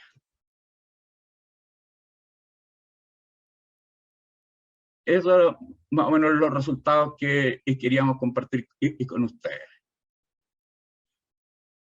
Bueno, a partir de esto se pueden sacar muchas conclusiones. Y por ejemplo, que si tenemos este perfil, y quizás esto lo podríamos utilizar para trabajar en temas de capacitación, porque acá no hay nadie que esté en contra, por lo menos yo no estoy en contra de quienes son evangélicos. Ahora, sí me molesta que amparado en la libertad de culto, se permitan discriminar a cierto grupo de personas. Por ejemplo, que los homosexuales son pecadores, son enfermos. O sea, eso no está bien. Está bien que crean en Dios, pero que eso no se utilice para estigmatizar a un determinado grupo. Como pasó con los católicos en cuando recién se instala un poco el catolicismo, y durante varios siglos, ahora ya no tanto, porque han tomado conciencia del tema del género, pero la mujer no ha sido bien vista. Por ejemplo, el tema de, y que hablábamos la otra vez, la Virgen María, la mujer asexuada, qué sé yo, que no tiene ninguna vinculación con la sexualidad, y versus María Magdalena. Eso es un poco lo que queríamos compartir, y un poco también escucharlo a ustedes, ver qué les produce un poco estos resultados.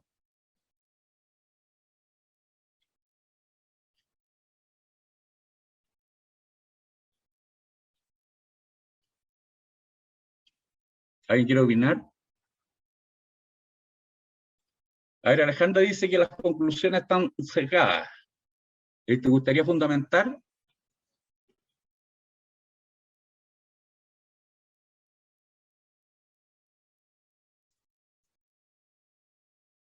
¿O alguna otra persona? Mira, si metodológicamente, ¿qué podemos decir? Que la encuesta estuvo bien hecha y bien contestada. ¿Por qué? Porque si no, no hubiera salido esto. O sea, por ejemplo, estos perfiles.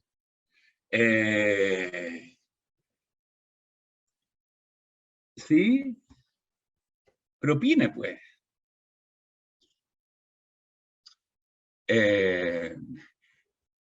Porque la encuesta la contesta la persona, qué sé yo, marcando si está de acuerdo o en desacuerdo con cada una de las afirmaciones.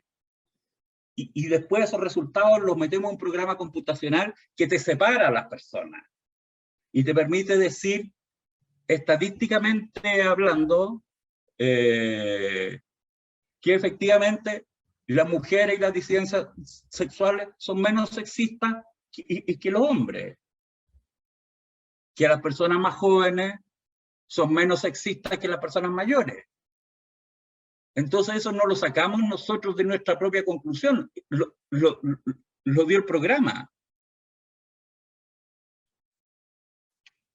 Y bueno, yo que he trabajado históricamente en temas de sexualidad, también años atrás, una década atrás, hicimos un estudio, pero era fundamentalmente del SIDA. ¿Y qué opinaban estudiantes universitarios respecto del tema del SIDA? Y particularmente estudiantes de pedagogía. Y salió más o menos el mismo perfil. Entonces, Hola, una pregunta. Hola, Karina. disculpen. Hola para todas, todes. Una pregunta que me perdí al principio. ¿A cuántas personas aplicaron la encuesta y cuántas personas participaron en el focus group? Perdón. En la encuesta 1.777 personas y el focus era 35 mujeres y 11 hombres, 46.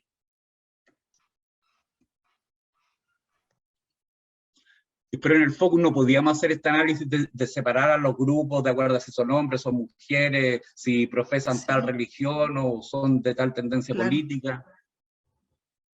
Es que pensándolo desde un análisis estadístico, el programa que utilizaron hace ese cruce de datos, y a partir del cruce de datos se pueden establecer esas conclusiones con base a las 1.700 personas, ¿no es cierto? No quiere decir que todas las personas de Chile piensan así, sino que con base a las 1.700 personas se llegan a estos resultados. Creo que por ahí podría haber...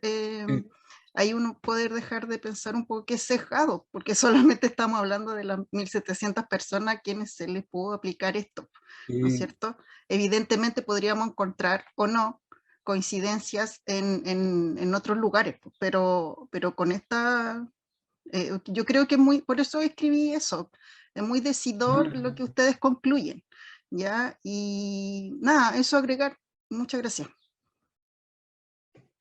Sí, efectivamente, o sea, este no es un estudio representativo que hayamos tomado, no sé, pues, y tal cantidad de personas del norte, tal cantidad de personas del sur, tal cantidad de personas del centro, tal cantidad de nivel socioeconómico medio, tal cantidad de nivel socioeconómico alto.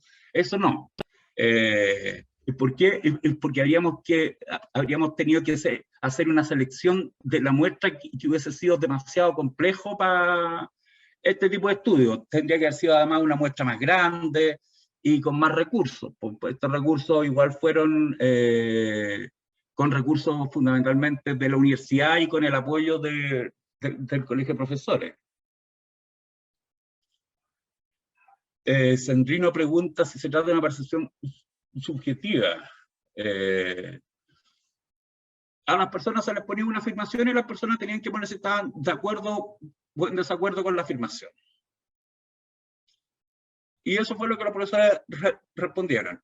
Ahora, lo que podemos decir de que haya salido un cierto perfil con personas que tienen más características sexistas o más características no sexistas, eso está dado porque las personas respondieron a conciencia. Porque si no, no hubiera salido de todo. Si las personas hubiesen respondido de manera aleatoria o no fijándose bien en lo que contestaban. Sí, una universidad de 1007 es harto. Sí, para proyectar lo que se ve en Chile hoy, mira, yo creo que con respecto a eso lo que uno podría hacer es ver otros estudios. Y por ejemplo, hay estudios respecto de de las opiniones hacia el matrimonio igualitario. ¿Y qué es lo que te sale? Que las personas más jóvenes son las que están más de acuerdo con el matrimonio igualitario, que son las mujeres en relación a los hombres las que están más de acuerdo con el matrimonio igualitario. Si lo vemos en temas de aborto. Y también nos va a salir, entonces uno podría decir, hipotéticamente, sin afirmarlo, de que en la sociedad se está produciendo un cambio.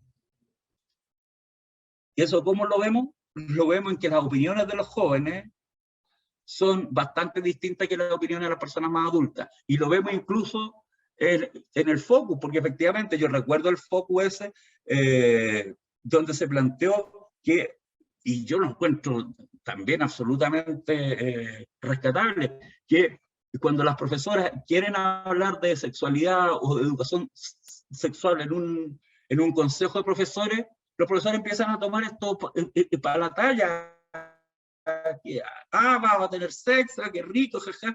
Entonces eso no puede ser, porque ya deberíamos tener una cierta conciencia de género, que estos temas son importantes, y si alguien lo está planteando, no es para agarrarlo para la chacota. Incluso no lo pusimos en los testimonios, pero había otra persona que decía que dentro de los consejos de profesores se hablaba de la sexualidad de los estudiantes. Entonces, y se hablaba no en términos de valorar, qué sé yo, que los jóvenes están teniendo una sexualidad sana, una sexualidad responsable, no, era una persona que la consideraban rara, entonces ese tema se hablaba dentro del consejo de profesores. Entonces son temas que nos tocan directamente. Yo me atrevería a decir que también, si lo relacionamos un poco con los resultados del focus group, si bien el número de personas en el estudio cualitativo era muy bajito, porque era, como dijimos, para profundizar en lo que ellos pensaban sobre los temas, y la encuesta es un número bastante alto, 1.700 y tantos encuestados, por lo mismo que fue revisando Francisco, que sería tal vez bueno que mostrara nuevamente las imágenes, no sé si puede, pero Francisco, tú mostrabas cómo, y lo enfatizaste, que en algunos puntos las posiciones eran bastante progresistas de la mayoría de las personas que participaron en el estudio de la encuesta. Y a mí me parece que eso coincide bastante también con la mirada de los profesores que nosotros vimos en los focus group. Se mostraron, de hecho, me acuerdo que cuando fuimos a hacer los focus group, que lo hicimos en ese caso con Francisco, nos sorprendía porque justamente la literatura que había al respecto era como mucho más conservadora. Y lo conversamos bastante eso, que si bien la literatura de los estudios anteriores que había al respecto eran bastante conservadores, lo que nosotros nos encontramos en la realidad de los focus era mucho más progresiva, mucho más progresista. Y en ese sentido también nos quedaba la duda de si era un poco por, como decía Daniela antes, esto de tener que como tener una mirada más progresista porque está bien mirado. No sé cómo lo dijiste, Daniela, no me acuerdo, pero me quedé con esa... Políticamente correcto. Exacto, lo políticamente correcto. Entonces nos cuestionamos también al principio con Francisco eso de, ¿será que estas respuestas son más bien políticamente correctas? Sin embargo, en la encuesta, que es más bien anónima, según entiendo, las personas no, o sea, pueden a lo mejor poner sus características, pero en el fondo saben que no necesariamente van a estar hablando ahí y siendo reconocidas sus posiciones necesariamente, y la tendencia, por lo que se ve, es parecida a la de los focus group. Entonces ya no es solamente política, o puede que también esté lo políticamente correcto, que habría que profundizar más en el análisis, pero me da la impresión a mí que había una posición bastante más progresista en general, y en lo mismo que menciona Francisco, en ciertos temas, como no al sexismo, por ejemplo, pero sí cuando se trataba de sexualidad, y de cómo se refieren las personas a las mujeres que tienen sexo con personas desconocidas, nos ocurría lo mismo en los focus group, o algo parecido, ¿no? En algunos de los focus group que apareció ese tema. Entonces, es súper interesante cómo va cambiando la sociedad y que tal vez ya no es solo políticamente correcto, sino que hemos ido evolucionando, y como decía uno de los profesores que mostré como su relato, frente a esta tensión que le generaba que los estudiantes fueran cambiando y ya no pensaran en términos de bigenerismo, o de, no sé, hombre-mujer, que él decía que él se había visto obligado, o los profesores se veían como obligados a cambiar sus posiciones, pero que en el fondo al principio les había costado, pero que ya era mucho más fácil, como que ya se habían acostumbrado. Parece que justamente ese relato no lo alcancé a colocar, pero es interesante ver eso, como el hecho de, como profesores y profesoras, estar expuestos en el día a día con la realidad de los estudiantes que están teniendo este tipo de comportamiento o este tipo de ideas. Los profesores, también conversamos con Francisco, parece que van mucho más adelantados que otras profesiones, por decir así, porque se ven enfrentados en el día a día con estos cambios de los estudiantes. Bueno, eso es un poco lo que se me ocurre a propósito de lo que están conversando. Y por ejemplo, un poco en relación a lo que comentaba la Isabel, y por ejemplo los estudios, y qué es lo que muestran respecto de sexualidad, es que las mujeres están teniendo lo que se le llama sexo ocasional, o sea, van a una fiesta, qué sé yo, bailan con alguien, les gustó ese alguien, y tienen relaciones sexuales con él. Y antes, eso, y creo que esto yo lo comenté en uno de los focus, o sea, en uno de los talleres, si hay un hombre que dice, oh, tuve sexo, me acosté con 2 mujeres al mismo tiempo, qué sé yo, qué buena, qué sé yo, te pasaste loco.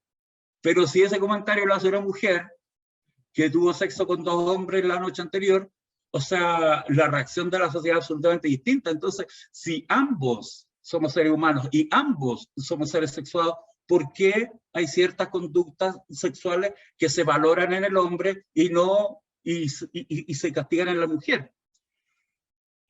Y rescatar un poco, no es que todos los hombres sean machistas y sexistas. Por ejemplo, quiero compartirles un relato de uno de los profes que participó en el Focus, que nos llamó bastante la atención. Por ejemplo, él dice, yo no puedo llamarme feminista, no puedo ser tan carepalo de decir que mi educación es feminista, porque yo soy hombre. Y yo creo que los hombres no pueden ser feministas. Esa es una opinión mía. Y creo que solo las mujeres pueden ser consideradas feministas. Ellas son las que quieren hablar de estos temas. El hombre puede reflexionar sobre esto, pero ellas son las que tienen una perspectiva que es sonora. Yo nací hombre, he tenido años de privilegio y mi visión del mundo es muy distinta a la de una mujer. Y pese a ello, y creo que si tengo que enseñar a los chicos de que tengan una relación más humana y con menos violencia hacia la mujer. Entonces vemos de que no es que este estudio dice que en comparación por sexo, las mujeres aparecen como menos sexistas que los hombres, pero eso no significa que todos los hombres sean sexistas y que todas las mujeres sean no sexistas. Pancho Rosa tiene la mano levantada. No la veía donde estaba leyendo. Rosita. Sí, es importante además como ver los futuribles que pudiera tener, o sea, que da inicio a este estudio en relación a 2 cuestiones yo creo que puedan ser interesantes. Uno, que estamos como en una segunda etapa, que es como intervención ya a colegios, que todo esto además deriva de la propuesta de estudio que nos plantea Francisco, porque este estudio surge de una propuesta que arma Francisco y se contacta con el colegio de profesores.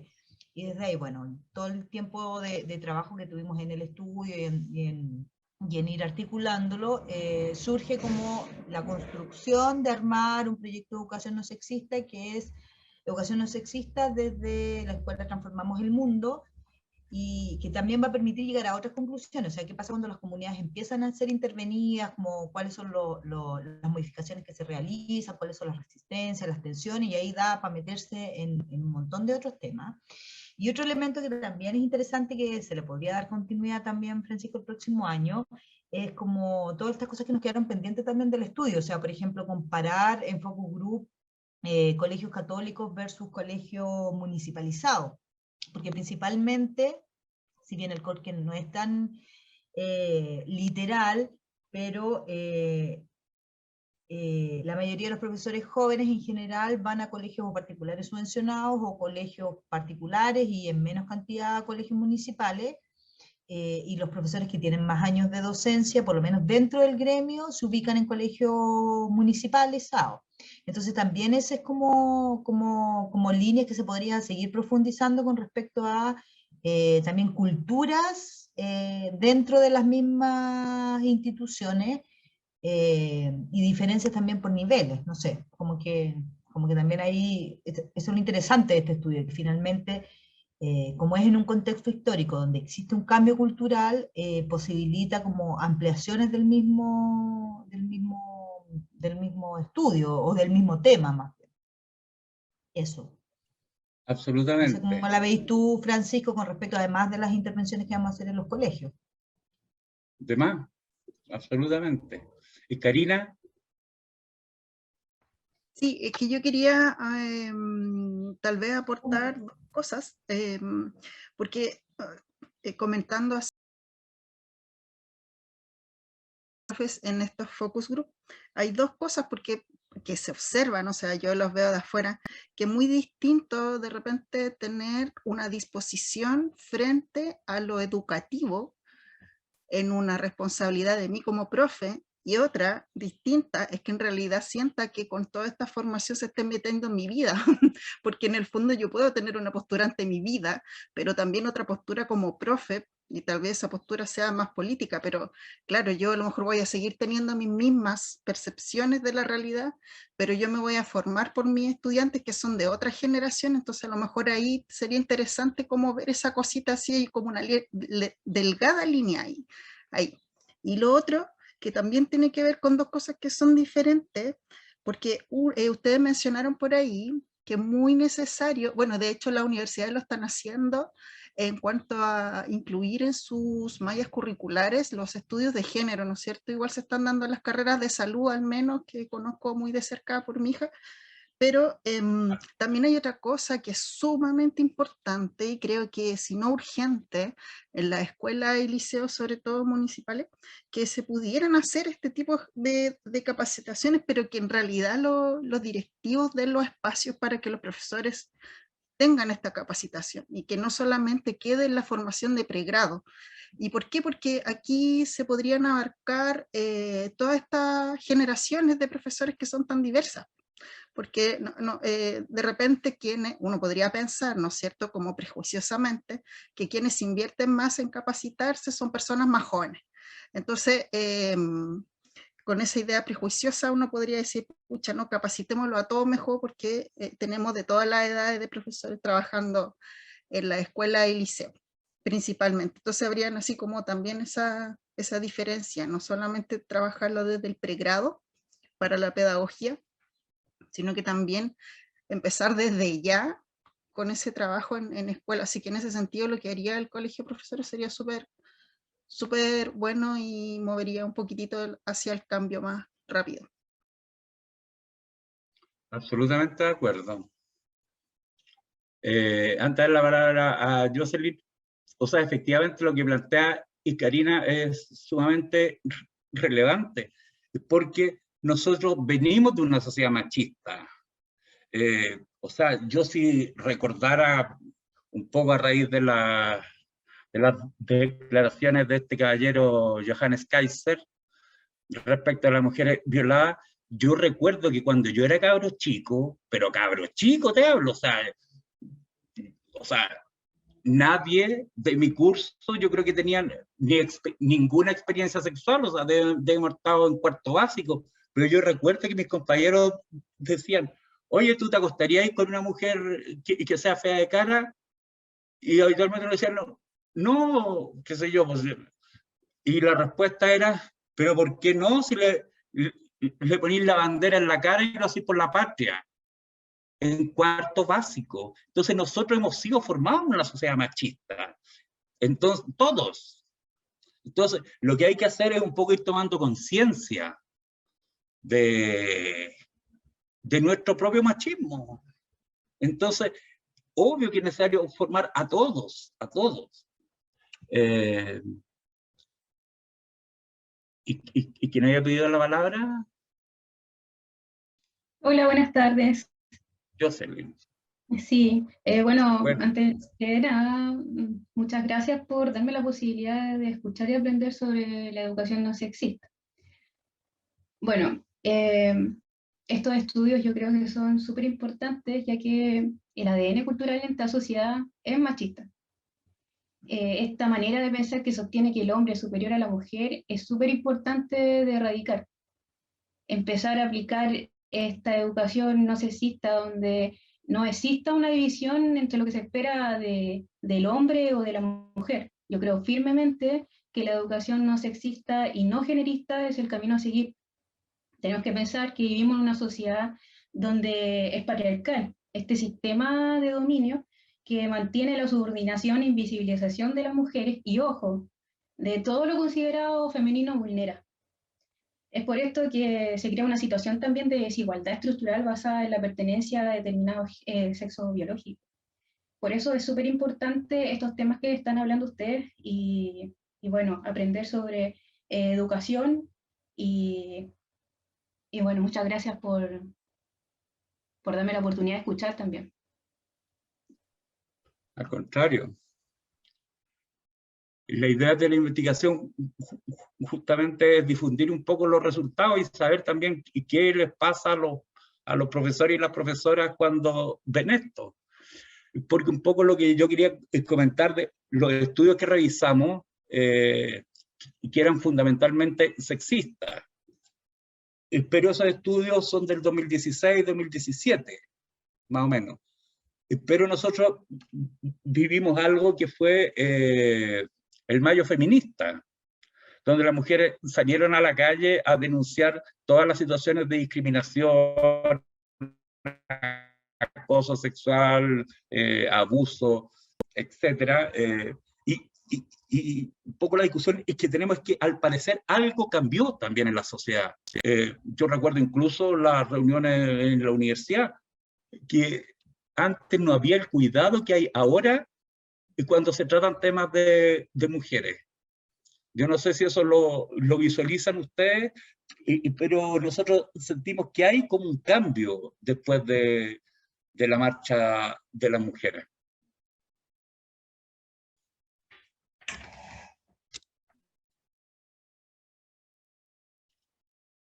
Al menos muchos de los estudios realizados posteriormente de la marcha muestran resultados distintos que en algún momento los vamos a mostrar.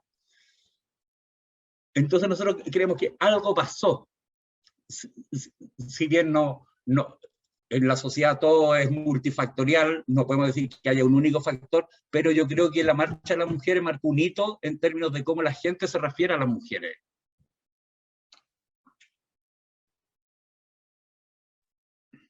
Sí, es cierto. Es cierto. Y hay una apertura también, sobre todo a las nuevas generaciones, a aprender más sobre feminismo, independiente de cuál sea tu género, o entendiendo el género como fluido también. Abre mucho el conocimiento hacia las personas, en realidad, el respeto hacia las personas. No entendiéndolo solo como hombres y mujeres, sino que apunta a una sociedad igualitaria. Entonces yo creo que ha sido principalmente positivo esto de las marchas y la unión entre mujer y disidencia, que están todas en lucha en realidad contra lo mismo, pues, contra el patriarcado. Exactamente. Sí, volviendo al ejemplo de este caballero Johannes Kaiser, que los medios de comunicación le han arrastrado los Twitter hacia atrás. Oye, las cosas que hablaba la mujer eran pero horrorosas. había una que decía que él en este momento estaba sin pareja. ¿Y por qué estaba sin pareja? Porque él quería una mujer y que estuviera en la casa, que se preocupara de él, de complacerlo sexualmente, y no iba a estar manteniendo a una buena empoderada, así textual. Entonces, bueno, esos casos, él antes lo hablaba libremente y nadie le decía nada. Bueno, ahora resulta que tuvo que renunciar al Partido Republicano, que ha recibido múltiples críticas de diversos sectores, fundamentalmente, bueno, evidentemente del sector y políticamente contrario, pero mucho también de su sector. El ministro Belolio le mandó unas afirmaciones bastante duras, o sea, que él lo encontraba absolutamente impresentable. Entonces, algo está cambiando, algo cambió con el movimiento de mujeres, desde nuestro punto de vista.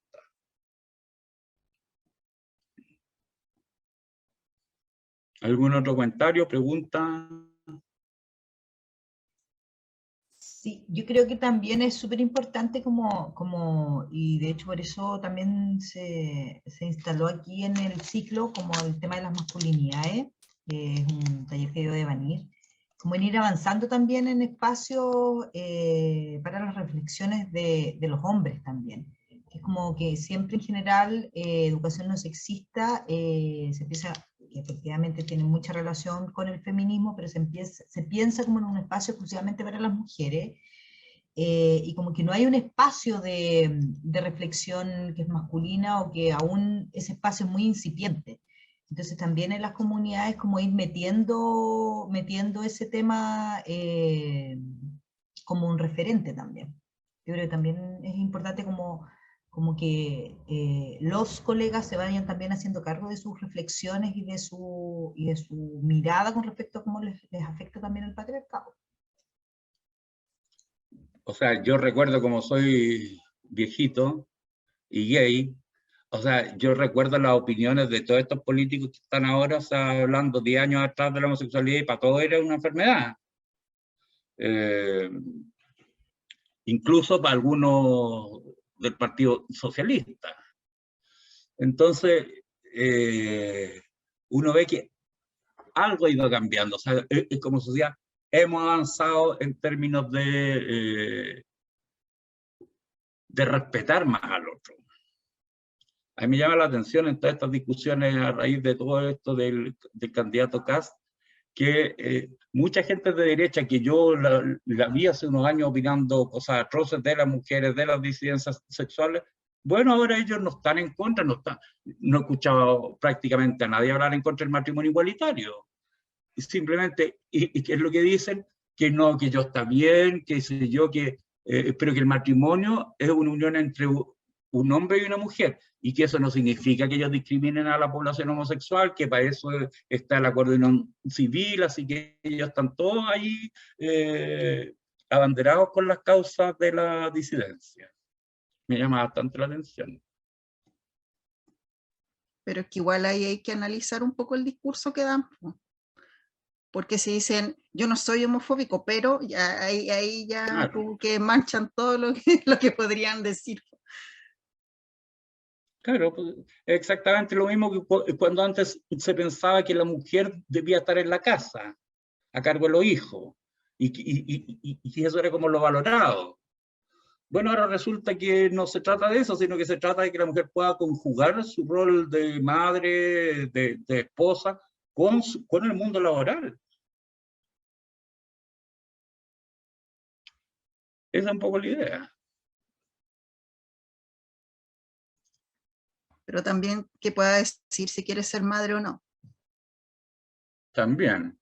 Que eso también antes era cuestionado, o sea, Claro. particularmente, bueno, en el tema de la dictadura, o sea, la mujer tenía que tener hijos. O sea, si no, prácticamente, pero aquí viniste al mundo, si no hay a ser madre, o sea, la mujer se realiza siendo madre.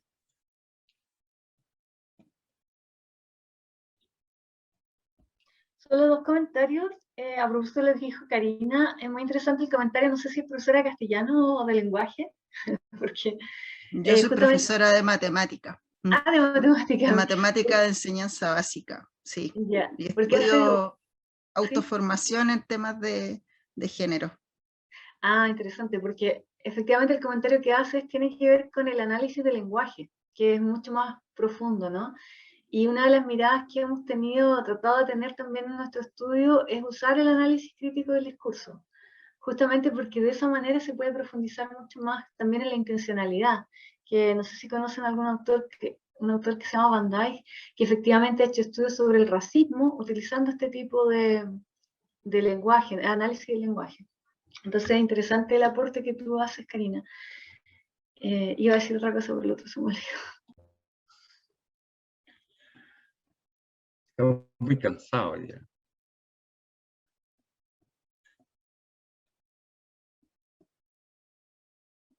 Bueno, y quedamos hasta acá entonces.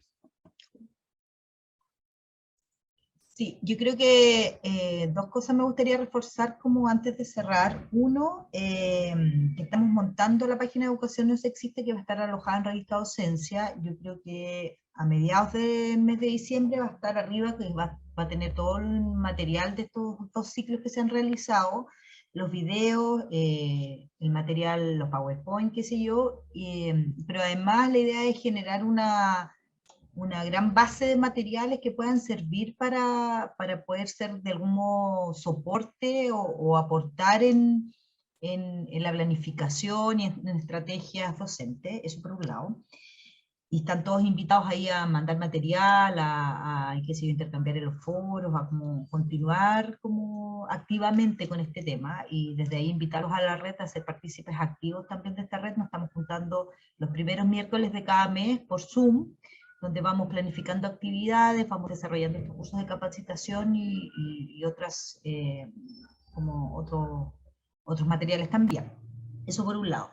Y por otro, comentarles que está disponible el proyecto Educación No Sexista para las escuelas, que está disponible para sus establecimientos educacionales, con apoyo obviamente del Colegio de Profesores y de la UNCE, y todos los materiales que vayan necesitando. Vamos a sacar también un material que es desde estos talleres como material que les pueda servir a ustedes para trabajar entre colegas, entre estudiantes y entre apoderados. Entonces, nada, la idea es como a participar, se les va a mandar a todas las personas que se inscribieron un correíto donde va a estar la página web, donde va a estar, qué sé yo, un correo donde ustedes se puedan comunicar y nada, pues como esa participación activa, la que necesitamos ir como coordinando también para ir armando, poniendo esta temática más bien en nuestros establecimientos y como en la sociedad en su conjunto. Entonces, como que les vuelvo a reiterar esa invitación. No sé si alguien más quiere comentar algo, sería bueno capaz que nos pudieran contar como la experiencia que han tenido en este ciclo y en el anterior, porque igual eso a nosotros nos sirve mucho para ir programando los siguientes espacios de formación.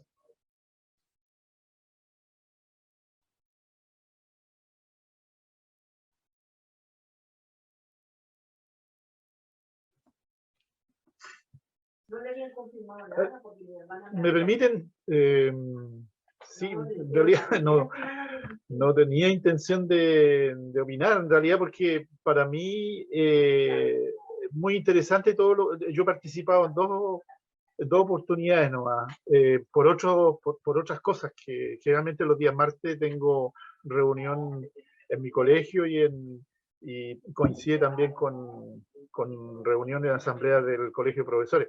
Pero sí, yo felicito, digamos, a todos ustedes como equipo, especialmente a Francisco, porque todo esto es realmente muy importante que se plantee de la manera en que lo han hecho, digamos, bien clara, precisa, concreta y directa, con la naturalidad como lo ha hecho, con la sinceridad como lo ha hecho, porque la verdad, en el caso mío, nosotros venimos justamente de la generación de una educación sexista, evidentemente de una cultura patriarcal, de una cultura machista, y eso ha sido difícil, o por lo menos no ha sido fácil de sacárselo de encima, de que todo eso, digamos, que ha implicado un sinfín de cosas, de un comportamiento humano, social, cultural, que ha implicado una serie de comportamientos y de relaciones humanas que de algún modo han incidido en muchas otras situaciones de la vida, no solamente familiar, sino también en la vida con otras personas, con el trabajo. Aquí se ha hablado bien de lo que ocurre con los mismos profesores, y evidentemente que ahí hay un tema no menor, digamos, de una educación que hace falta, digamos, la educación no sexista. Nos hizo falta, y yo creo que evidentemente tenemos que avanzar hacia eso, porque yo agregué varias cosas ahí. Seguimos siendo un país muy, muy conservador, y voy a agregar esto. En la última elección, que a mí no me gustó para nada, digamos, que ganara el candidato Kast y la derecha en su conjunto, pero tenemos tiempo como para revertir eso. Implica eso, un pueblo muy conservador todavía, que estamos con muchos miedos, con muchos trancas, con muchos tabúes, y justamente la educación sexista nos ha afectado también a tener esos miedos, a mantenerlos. Por suerte o por cierto, en mi caso no se ha dado, digamos, he podido superar. Esa es mi, digamos, opinión. He podido superar a través del tiempo, no es una cosa fácil. Yo tengo más de 60 años y efectivamente ha sido largo camino, pero se nota de que hubo un problema ahí de una educación sexista que pesó mucho en su tiempo, y por eso a mí me gustaría que esa educación no sexista ya estuviese plenamente incorporada en el currículum y en todos los niveles, como se decía acá. Así que eso, para no alargar más. Así que le agradezco a Francisco y a todos los que están en este trabajo tan interesante. Gracias. Gracias. Súper interesante el planteamiento, porque efectivamente la sociedad que vivimos hoy es radicalmente distinta de la sociedad que vivimos hace 20 años, así que, y nosotros somos los que estamos con jóvenes. Al tiro te doy la palabra, Gilda, y además los profesores y las profesoras estamos en una situación doblemente más compleja, porque no es que uno opine de estos temas, que dice yo, porque están los apoderados, está el director del liceo, está el sostenedor, quién le pareció bien, quién le pareció mal, que te van a llamar. O sea, entonces no es solamente una opinión, o sea, esto trae consecuencias en la pega. Entonces, un profesor demasiado liberal puede ser visto con ciertos ojos por, ya sea los apoderados o los sostenedores. Kelia. No, estoy con la mano levantada. Ya pues. Entonces, llegamos hasta acá, les vamos a mandar los materiales, los videos y las presentaciones. Y seguir en contacto. Pues.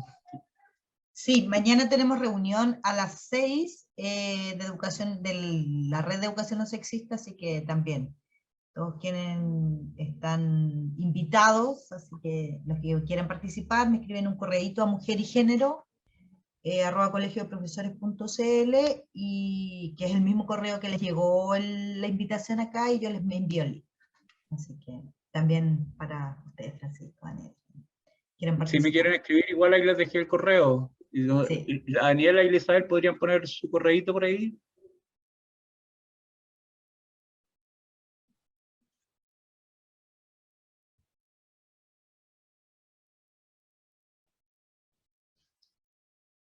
Súper. Cerramos entonces. Les agradecemos nuevamente. Bueno, yo, además a los que hicieron este ciclo, Daniela, Francisco, bueno, la Romina que está, Isabel, Mauricio, todos los que están. El material se va a mandar al final. A Jaime que no le ha llegado el material. Sí, Ya, vamos a pues, mandar un correo a todos.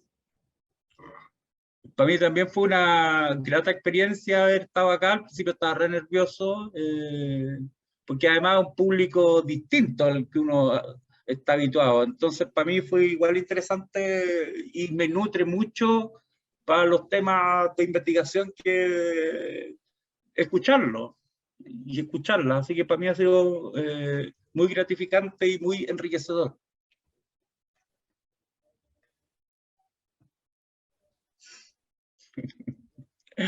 Ya pues, nos vemos.